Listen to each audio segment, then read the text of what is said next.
All right, back for another beer review, and today I'll be reviewing yet another beer from the Spoetzl Brewery, and they are out of Shiner, Texas, and this is their Shiner Bock. So this is a German-style Bock that comes in at 4.4% alcohol by volume, 13 IBUs at the time of review. I don't know exactly how old this bottle is because I cannot find a bottled on or best by date on the bottle, but I'm gonna assume it's pretty fresh because the place I go to when it comes to beers like this, they do a good job of rotating stock, so I'm gonna assume it's relatively fresh. Now, the crazy thing about this beer is that I haven't reviewed it yet. I've reviewed a couple other Shiner beers on the channel, but not their iconic Bock, and I have no idea why. I've had this beer numerous times before. It's been probably like 6 or 7 years since I've had it, but I definitely have had it before, and I kind of put this in the same category as, say, a Samuel Adams Boston Lager or a Yuengling Lager, where I think it's a step up from your regular, like, macro lagers, your American adjunct lagers.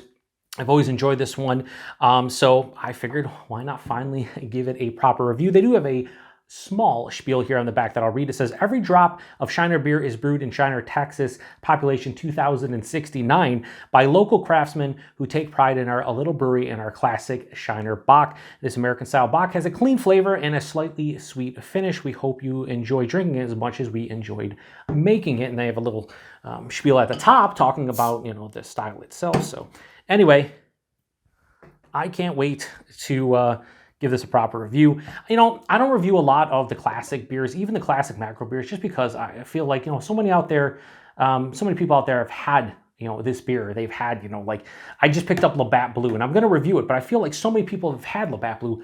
Is it necessary to review it? Probably not, but I know a lot of people want to see me review some of those beers, so I'm going to start something soon called Macro Mondays, where not every Monday, probably once or twice a month on Monday, I will review like a beer from a bigger macro brewery, and a lot of them are going to be American adjunct lagers. I'm not saying this is, because this isn't, but I'm just saying, beers like this where, so many people have had it, like, I don't know.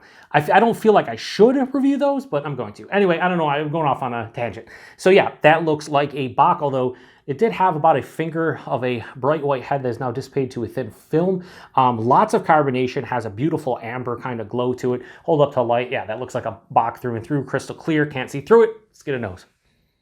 Yeah, so exactly what they say it is. I always found Shiner to be, like, if you want a real authentic German Bock that is quite delicious, go get some from a authentic German brewery because they make some great ones.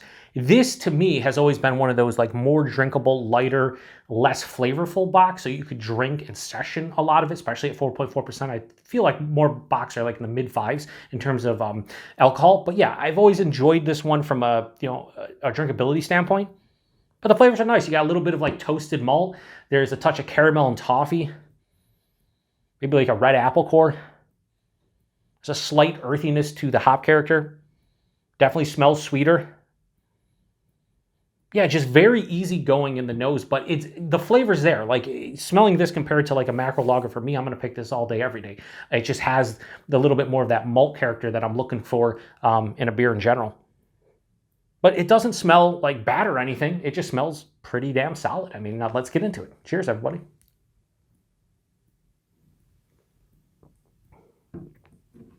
Ain't nothing wrong with that beer at all. At all. Again, it's very much in the vein of a Sam Adams Boston Lager. Not stylistically. I'm not saying this is a Vienna Lager. I'm not saying it tastes like Sam Adams Boston Lager. It's one of those beers where if I went to a bar or I went to a restaurant and you had like most of your macro beers, and then you had this, more often than not, I'd probably grab this, just like I would Sam Adams Boston Lager or Yuengling. It just has a little bit more flavor for me, and if I'm eating like a hearty dish, I think this pairs a little bit better as well. This is like medium bodied, which is really nice at 4.4%. It's not thin and watery. It's crisp on the palate. It's effervescent. There's a lot of spritzy carbonation, but it's not overdone. It's like moderately carbonated. And the flavor is very akin to the nose. There's a toasted malt for me, caramel, toffee, maybe a touch of like a nuttiness in the taste, that's a little bit slightly different than the nose. There's a red apple core about halfway through the palate, and on the back of the palate, it finishes semi to full on dry. Very mild bitterness, but this finishes with a nice dryness to kind of balance it out. Like they said, it does have a sweeter kind of finish to it, but it's not sweet as in it's going to be cloying after drinking 1 or 2 bottles. It just finishes a tad bit sweet. So let's say 55-45 sweetness to dryness for me.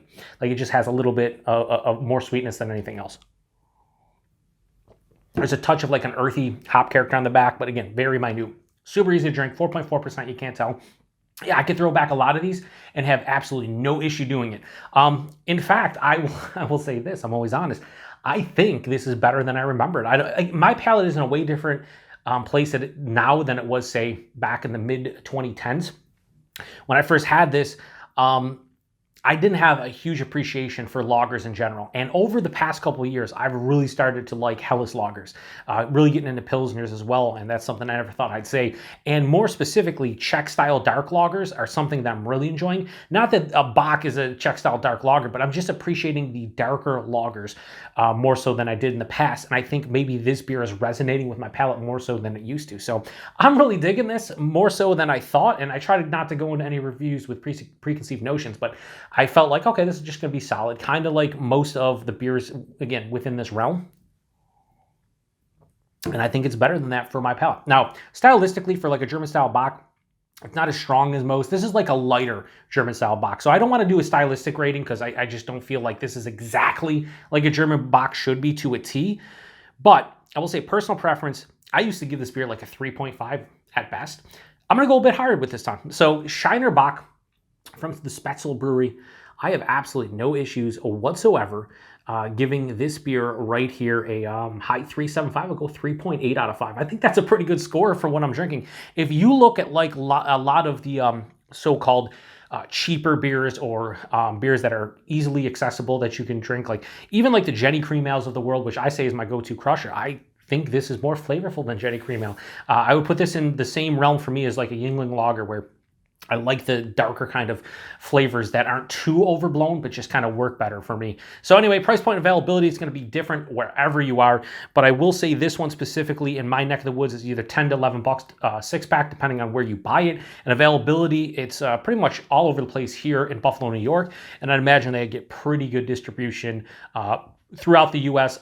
I'm sure they're not in every single state, but they're probably in at least, I'd say, a third of the states, if not half. So if you can get Shiner and you've never had their Bock, like, try it out. See what you think, especially for the price point. Again, it's a cheaper kind of beer that doesn't taste like a super cheap beer. You know, sometimes you get cheap beers that are definitely cheap beers, and this is a cheaper beer, especially nowadays with how much a lot of everything is basically in this world, but more so the beers themselves are starting to get kind of expensive. So being able to grab something like this for $9.99 a six pack is definitely awesome. So if you've had this beer before, anything from Shiner, post in the comment section. Let me know what you think about this one. Yeah, I think it's just really easy to drink. I'm probably going to finish the rest of this in like 5 to 10 minutes and wish I could have another. Anyway, to the next one.